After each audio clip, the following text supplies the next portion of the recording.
Bom, rapaziada, o Corinthians oficializou, né, o retorno do zagueiro João Pedro Tchoca, que inclusive faz com que o clube nem procure mais defensores no mercado, e acho importante, porque o Félix Torres saiu, o Kaká segue nos planos, mas muito mais por uma contingência de necessidade do que necessariamente de uma convicção. Tem o Gabriel Paulista que chegou, André Ramalho e Gustavo Henrique os titulares, e você tem o Tchoca para disputar a titularidade, eu acho até com o Gabriel Paulista, né? Eu digo, uma possível disputa ali na defesa, o calendário é muito apertado esse ano, né? Então ele vai ter oportunidades. Mas que história foi essa, né? A gente já trazia no vídeo anterior de que a imprensa italiana falava de que ele não havia passado nos exames, mas o Corinthians até então não havia sido notificado. Durante o dia, na sexta-feira, o Corinthians recebeu a notificação, cancelou o negócio e o Tchoca está sendo reintegrado. Ele só não estará relacionado para a decisão contra o Flamengo, porque ele perdeu todas as atividades durante a semana, né? Estava em viagem, estava no processo, estava na Itália. E claro que eu fico me colocando no lugar do garoto, né? Que teve a oportunidade de jogar na Europa, morar na cidade de Turim. Não é um clube de primeira prateleira, né, o Torino, mas a gente sabe como isso mexe com o jogador, né, que sai do Corinthians. A gente sabe, não sabe exatamente, né, qual a situação, a origem, né, mas a gente sabe que os jogadores, normalmente a maioria vem de condições muito precárias mesmo, né, com dificuldades financeiras, e aí você tem a possibilidade, né, de jogar no futebol europeu, podendo ser adquirido ali daqui 6 meses depois do empréstimo. Então tem que trabalhar a cabeça do Tchoca. O que o portal Meu Timão conseguiu apurar é que nesses exames que o Torino submeteu o jogador, teve um problema ósseo, uma artrite, que pelo histórico dele fez com que o Torino recuasse.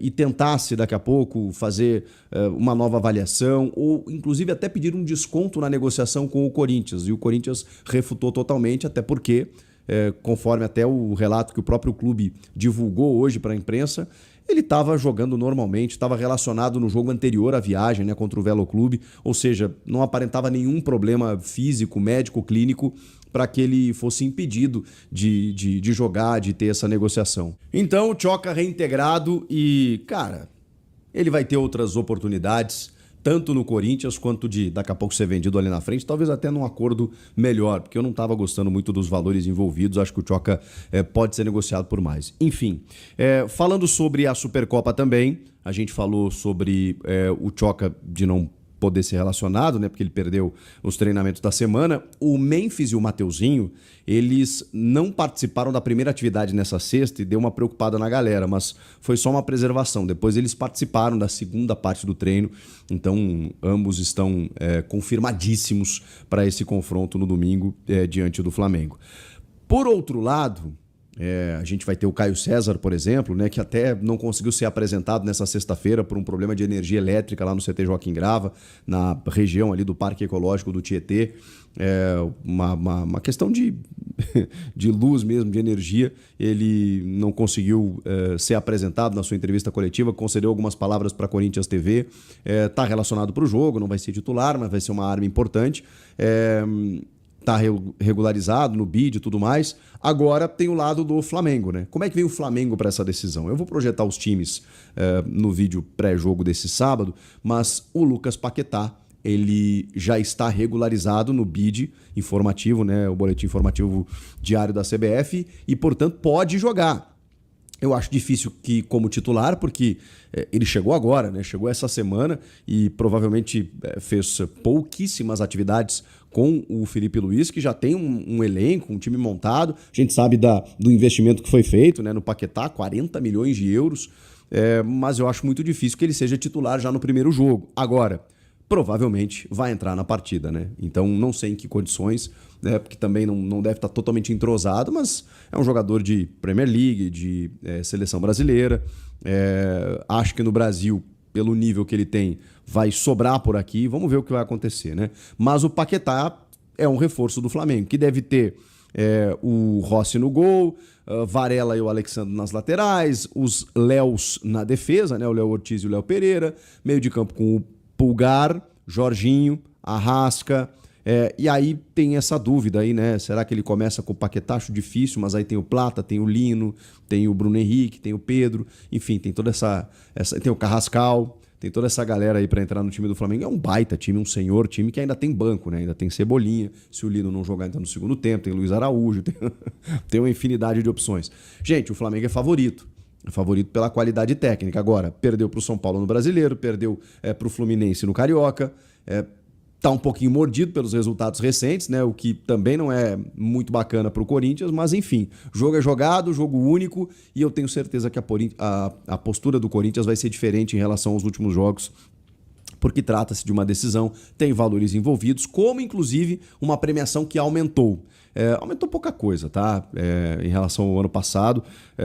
Agora são 6 milhões e 300 mil reais que os dois times já têm como garantia, né? Por conta da decisão da disputa da final. E aí o campeão recebe mais $1 milhão da Conmebol, que é um valor da Conmebol destinado para a CBF, para a decisão da Supercopa, que com o dólar caindo um pouquinho, vai 5 milhões e pouco, né? Totalizando aí 11 milhões de reais que o campeão vai acabar levando, né? Somando esses dois valores.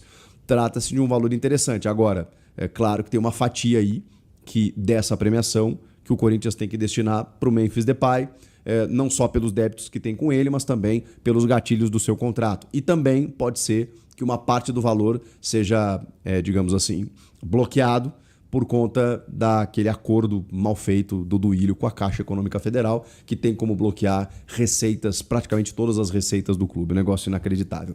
Tirando tudo isso, essa parte mais chata, burocrática, de financeira e tudo mais, título é título, né, gente? Eu vi muita gente minimizando o valor da Supercopa, dizendo que, a Supercopa, né, lá no final do ano, o que ela conta? É um jogo só, meio que simbólico e tal. É taça no armário. Inclusive, o Corinthians já tem essa taça lá em 1991, contra o próprio Flamengo, quando o Corinthians era o campeão brasileiro de 90 e o Flamengo campeão da Copa do Brasil. Agora se inverteram, né?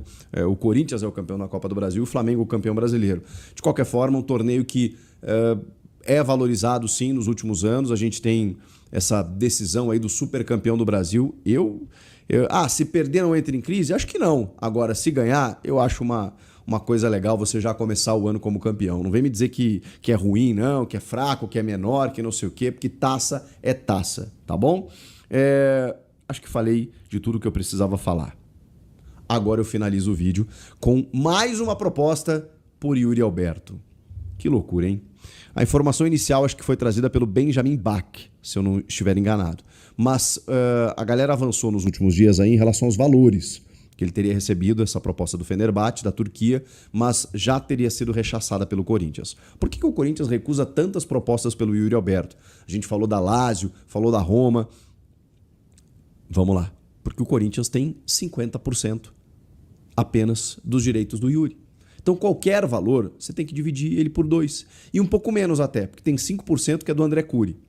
Então, não vale a pena você vender o Yuri por 20, 15, 18, 25 milhões de euros, que foi o valor, inclusive, de mercado dele quando ele foi vendido do Inter para o Zenit e depois adquirido pelo Corinthians com jogadores, cessão de direitos e por apenas 50% dele.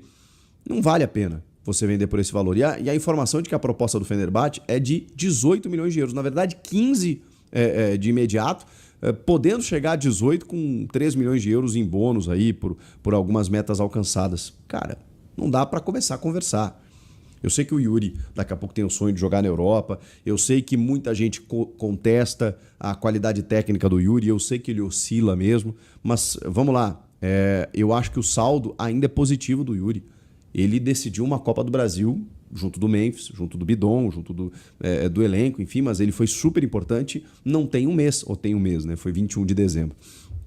Tem um mês e pouco que ele decidiu a Copa do Brasil, que o Corinthians, inclusive, está jogando uma final da Supercopa no domingo por conta desse título. Não tem muito tempo que ele foi importante no título paulista, no título da Copa do Brasil. O Yuri, o torcedor conhece, se irrita um pouco com ele aqui e ali, mas daqui a pouco ele broca, cara, daqui a pouco ele resolve. Ele tem qualidade e buscar no mercado é difícil, é caro.